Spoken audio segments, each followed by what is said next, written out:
Hey up gang, I can use the word gang to address a large group of people. How are you doing today? Well, summer has arrived, kind of. We had a few false dawns. We could say a false dawn meaning when something looks as though it's going to happen but then doesn't. And what I mean is, in May we had some really hot weather, but for the last 3 weeks it's been pretty terrible, to be honest. The last week and a half especially, it's been raining cats and dogs almost every day.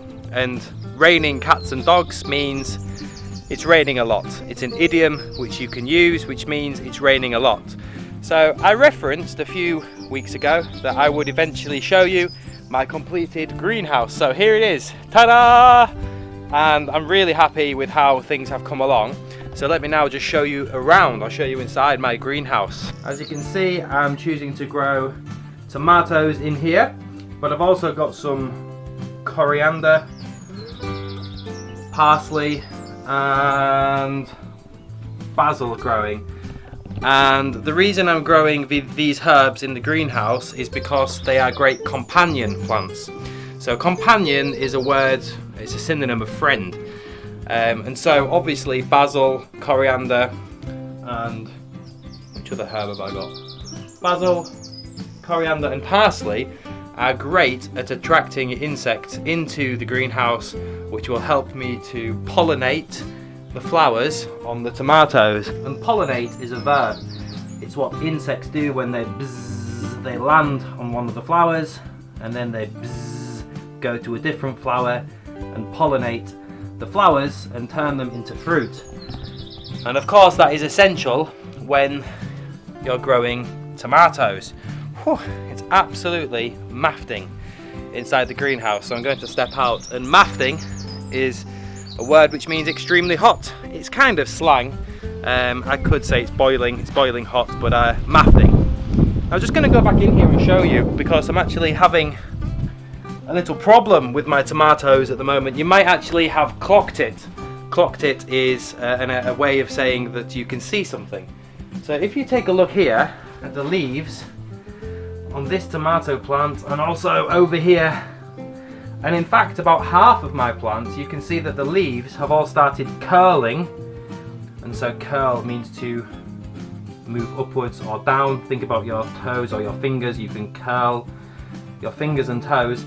They've all started curling up, and actually I'm a little bit perplexed as to what to do. And perplexed means confused, very confused, because, well, the internet is full of information, but when I try to read to find out what is causing this problem, well, it says it could be too much water, not enough water, too hot, too cold. Temperatures are very changeable, meaning up and down during the day and night. So it's very difficult to actually pinpoint, and we can say pinpoint, which means to specifically identify something. It's difficult to pinpoint what the actual issue is because, well, I just don't know. So I have a plan, and actually I started implementing my plan. So to implement means to put into practice, to do something. And so what I'm going to do is selectively, just pick a few, water these two plants every day for the next week and see if they perk up. Perk up means to improve. And see if it fixes the problem. Wow. Let me get out of this greenhouse. Here's another synonym for you. It's sweltering. Whew. You can see me sweating. It's sweltering today, particularly in the greenhouse. It's probably about 25 degrees today, but it's, as you can see, if I show you the sky, it looks a little bit moody. There could be some rain in the air.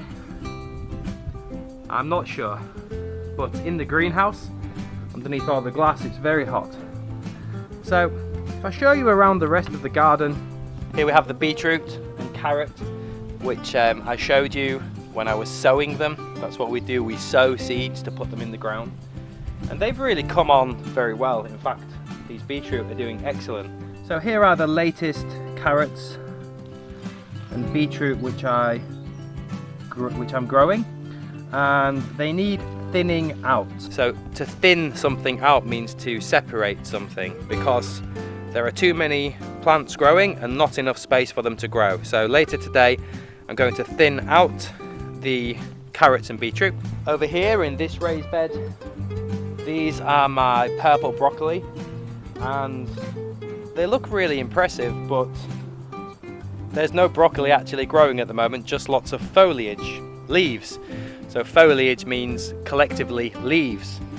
Lots of leaves, but no actual vegetables growing.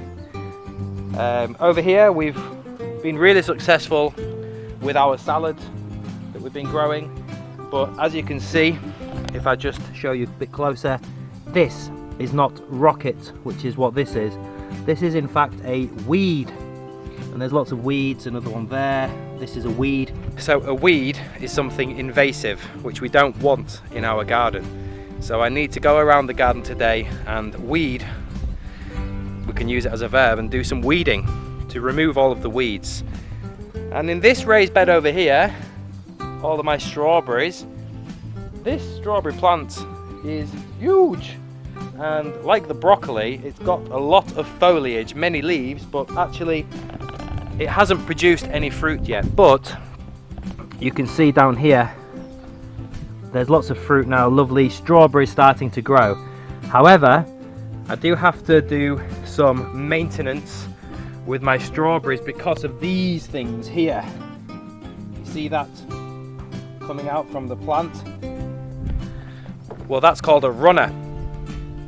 Strawberries produce lots of runners. It's how they procreate, I could say. It's how they spread and grow new fruit. But I don't want them to focus their energy, and that's what we can do. We can focus our energy on doing something. I don't want them to focus their energy on producing runners. Instead, I want them to focus their energy on producing fruit. So I need to cut down all of these runners. And excuse me for my appearance. I know I'm sweaty today, but I haven't had a haircut since February, and so I'm looking rather dishevelled. Dishevelled is an adjective which means untidy, hence this. And lastly, I'll just show you here, I've got some more strawberries. They're all doing well here on the hanging baskets. I've got some artichoke growing here. To be honest, the big beneficiary of all of the wet weather has been my rhubarb, which is here, and over here. If you haven't seen rhubarb before, we can eat this part. We can eat the stem, that's the part that grows up. This is the fruit. So later today I'm going to cut down all the stems and make some lovely rhubarb crumble to celebrate Father's Day, because in England tomorrow, the 21st of June, is Father's Day. Well, I hope you enjoyed the guided tour of my garden, and now you can see basically how things have developed and how everything is looking. And I'll give you another update in a few weeks' time when there is some fruit and vegetables which are ready to be harvested. And harvest is a verb. It's what we do when we pick, when we collect the fruit and vegetables that are ready to be consumed. Consumed in this case means eaten. And I tell you what, I'm really looking forward to getting lots of fresh strawberries. So fingers crossed, I hope the hot weather stays, because if it does, we should have lots of nice strawberries really soon. There we go. Thanks for watching. See ya.